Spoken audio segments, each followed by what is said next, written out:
students, our first chapter is going on, that is introduction from microeconomics. Okay, so this is our last topic. This is the last topic of this chapter, that is from introduction. Okay, means what is the difference between microeconomics and macroeconomics? Okay, and about microeconomics I have already discussed elaborately. Okay, so please go through my lecture and go through the earlier video. Okay, so dear students, now I am going to discuss about the main difference between microeconomics and macroeconomics. Okay, so what is macroeconomics? As we know that microeconomics, the term microeconomics has been derived from the Greek word that is micros. It's not it, micros. Okay, micros, which means what? Small. Okay, and the term macroeconomics has also been derived from Greek word that is macros. That is macros, which means large, as a whole, which deals with an aggregate, सबको लेके as a whole deal करता है. Okay, okay, which deals with an aggregates. तो as a whole सबको लेके deal करता है. अगर हमारे कंट्री का कुछ प्रॉब्लम भी हो, जैसे कि like problems of unemployment, problems of inflation, poverty, गरीबी का प्रॉब्लम हो या फिर बेरोजगारी का प्रॉब्लम हो, वो सब कौन डील करता है? वो सबको लेके कौन डील करता है? Macro economics. Okay, aggregates. Okay, so जैसे कि हमारा कितना इनकम है, national income, national output, national employment, all these are the part of our macro economics. National income मतलब सब मिला के जो पैसा इनकम करते हैं. जैसे कि आप लोग पकड़ लो total income earned by the people of our country, जो कुल मिला के हमारे कंट्री के लोग जो इनकम अर्न करते हैं, पैसा कमाते हैं, उसे हम लोग क्या बोलेंगे? National income. ओके, सो जैसे कि आपका इसके बाद नेशनल सेविंग मतलब एग्रीगेट सेविंग, सबका सेविंग. देखिए आप लोग, जैसे कि जब हम लोग individual B plus individual C plus individual D plus individual E plus dot dot dot dot dot dot is equal to what? Is equal to what? All these are the part of what? Macro economics. Okay, macro economics का part है. जैसे कि उसको हम लोग क्या बोलेंगे? Aggregate saving. Aggregate saving मतलब आपका जब एग्रीगेट लेके डील होता है, सबको लेके जब डील होता है, उसे बोलेंगे macro economics. But particular one, that is individual का income.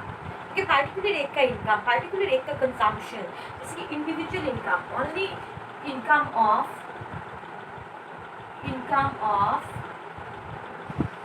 An individual, income of an individual, इसको क्या बोलेंगे हम लोग? माइक्रो बोलेंगे. ठीक है, समझ में आया? So dear students, microeconomics deals with small units of an economy like farm. एक फार्म को लेके, like a farm and industry को लेके जब डील करेगा, उसे हम लोग बोलेंगे micro economics. And then it deals micro economics. Now whereas macro economics deals with an what? Aggregates, कुल मिला के as a whole. Okay, like national income, सबका इनकम, नेशनल आउटपुट, कितना हमारे कंट्री में प्रोडक्शन हो रहा है, कितना प्रोड्यूस हो रहा है गुड्स, ठीक है नहीं. इसके बाद नेशनल सेविंग मतलब सबका सेविंग, जैसे कि मैंने बोला है सबका saving. All this are the part of what? Macro economics. जब एक को लेकर डील करेंगे individual, this is called what? Micro. जब सबको लेके डील करेंगे, सबको लेके, उसे बोलेंगे हम लोग macro economics. So next is, this is point number 1. Okay, then point number 2, point number 3, then point number 4. Okay, so like this, point number 1, point number 2, point number 3, and then point number 4. Okay, so dear students, individual demand and individual supply are the main tools of it. Main tools of microeconomics क्या है? Individual एक का demand and supply.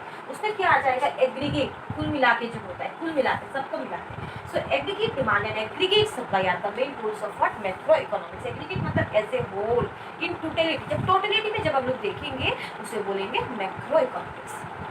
And then objective, उसका main objective क्या है? मैंने आप लोगों को बताया कि माइक्रो इकोनॉमिक्स का मेन ऑब्जेक्टिव क्या होता है, मीन्स हाउ टू एलोकेट, किस तरह से हमारा स्कैर्स रिसोर्सेज को यूज़ करना है, ठीक है, ताकि हमें सेटिस्फेक्शन मिले. मतलब उस स्कैर्सिटी ऑफ, मतलब उस स्कैर्स रिसोर्स को, जो हम लोग का रिसोर्स का जो अभाव है ना, उसको अच्छे से यूज़ करना है, प्रॉपरली उसको मैनेज करके चलना है. ठीक है.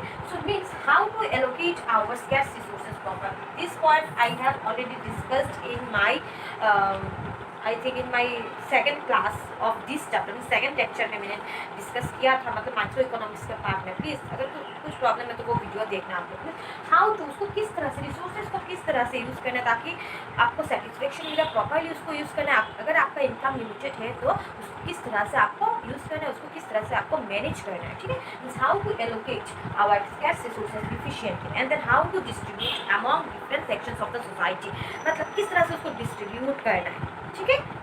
तो all this are the part of word. Objective क्या है उसका? माइक्रो इकोनॉमिक्स का ऑब्जेक्टिव है. उसका क्या ऑब्जेक्टिव है मैंने आप लोगों को बोला है, जैसे कि is to study the problems policies relating to full employment of resources. That means मैंने बोला है ना आप लोगों को, जैसे कि हमारे कंट्री के बेरोजगारी का प्रॉब्लम हो या फिर कितना नेशनल इनकम हो रहा है, कितना आउटपुट हो रहा है, उसको लेके कौन डील करता है? Macro economic. बेरोजगारी का प्रॉब्लम क्यों आ रहा है, अभी हमारे कंट्री में एम्प्लॉयमेंट रेट ज़्यादा क्यों नहीं है, इसके बाद हमारे कंट्री में अनएम्प्लॉयमेंट क्यों ज़्यादा है, इसके बाद हमारे कंट्री में पॉवर्टी का मतलब ग्रोथ रेट क्यों कम है. All this are the part of macro economics. So इसका मेन ऑब्जेक्टिव क्या होता है?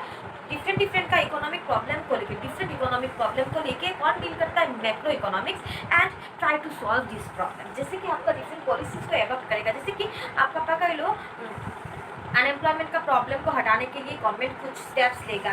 ठीक है. कुछ स्टेप्स उठाएगा, कुछ मेजर्स, कुछ पॉलिसी सजेस्ट करेगा ताकि अनएम्प्लॉयमेंट का प्रॉब्लम हट जाए कंट्री से, मतलब ट्राई करेगा. सो जैसे कि कुछ स्टेप्स उठाना, कुछ पॉलिसीज को एडॉप्ट करना in order to solve our economic problem for the smooth functioning of our country. उसका स्मूथ फंक्शनिंग करने के लिए, हमारा कंट्री अच्छे से चलने के लिए गवर्नमेंट कुछ स्टेप्स उठाएगा. Okay. And to remove poverty and in order to remove unemployment हमारे गवर्नमेंट हमारे कंट्री का गवर्नमेंट क्या करेगा? डिफरेंट पॉलिसीज को एडॉप्ट करेगा ताकि वो सब जो इकोनॉमिक प्रॉब्लम है हमारे कंट्री से हट जाए. सो उसका मेन ऑब्जेक्टिव क्या है? उसको लेके कौन डील करता है? Macro economics. Okay. So dear students, next is it is called what? Price theory. And it is also called what? Theory of income and employment. Okay. This is also called theory of income and employment and this theory is also called price theory. Okay. So means what is the alternative name of micro economics? Okay. This is the alternative name. ठीक है. Alternative name क्या है? Price theory. और उसका alternative name क्या है? What? Theory of income and employment. अगर exam में पूछा है कि अगर आप लोगों को पूछता है what is the alternative name of micro economics, then your answer will be what? Price theory. And what is the alternative name of macro economics? क्या होगा आपका answer? Theory of income and employment. This question is very much important. आपको पूछता है 1 marks का. ठीक है. और डिफरेंस पूछता है माइक्रो एंड मैक्रो इकोनॉमिक्स का कितना मार्क्स का? 4 मार्क्स का. सो प्लीज देखना, अच्छे से देखना वीडियो. सो उसे प्राइस थ्योरी क्यों कहा जाता है? क्योंकि जैसे कि कुछ गुड्स का price is because micro economics किसको लेकर डील करता है? Means how to determine the prices of goods. मतलब किसी भी गुड्स का प्राइस डिटरमाइन करता है. ठीक है. मतलब उसको अच्छे से मतलब किसी भी गुड्स का प्राइस डिटर्मिनेशन करना वो किसका काम है? Micro economics. ठीक है.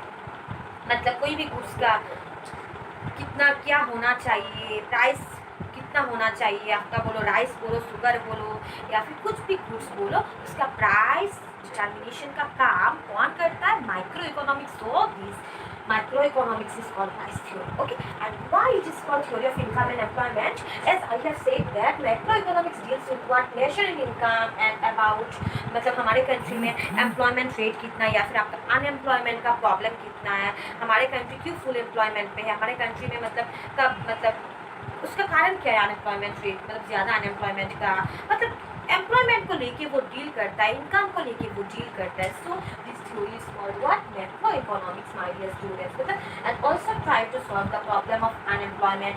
इसके बाद हमारे कंट्री का नेशनल इनकम कितना है जानने का ट्राई करेगा. अगर कम होगा नेशनल इनकम तो वो क्यों कम है, डिफरेंट पॉलिसीज को एडॉप्ट करेगा. अनएम्प्लॉयमेंट क्यों ज़्यादा है उसके लिए पॉलिसीज को एडॉप्ट करेगा, डिफरेंट मेजर्स को एडॉप्ट करेगा ताकि वो सब प्रॉब्लम को सॉल्व कर सके. So this macroeconomics is also called what is the alternative name of macroeconomics? That is theory of income and employment. तो एम्प्लॉयमेंट डिटर्मिनेशन का काम, इनकम डिटर्मिनेशन का काम कौन करता है? इनकम एंड एम्प्लॉयमेंट डिटर्मिनेशन का काम मैक्रो इकोनॉमिक्स करता है. ठीक है. समझ में आया? और प्राइस डिटर्मिनेशन का काम कौन करता है? Micro economics. किस तरह से उसको मतलब डिटर्मिनेशन का काम वो करता है. So it is called income and employment theory and उसका प्राइस डिटर्मिनेशन करता है, इसलिए this is called price theory. Okay. So dear students, please And your today's homework is difference between microeconomics and macroeconomics. Please write this answer in your copy, as because this question is very very important. Micro difference between micro and macroeconomics. Okay, so please try to write this answer at your home and please submit this answer to me by tomorrow. Okay dear students, so dear students, for today this much, and वो chapter खत्म हो गया. And next I will start second chapter, that is आपका I think next I will start third chapter, that is आपका theory of demand. नहीं तो मैं start करूँगी chapter 2, that is consumers equilibrium. Okay, so वो chapter खत्म हो गया, अच्छे से उसको revise करना. And if you are facing any problem in any area, then please immediately contact with me and try to solve your problems. And definitely मैं आपको ट्राई करूँगी आपका प्रॉब्लम सॉल्व हो जाए. प्लीज़ कॉन्टेक्ट विथ मी, मेरे WhatsApp number में आप लोग मैसेज करना. So for today dear students, this much. Thank you.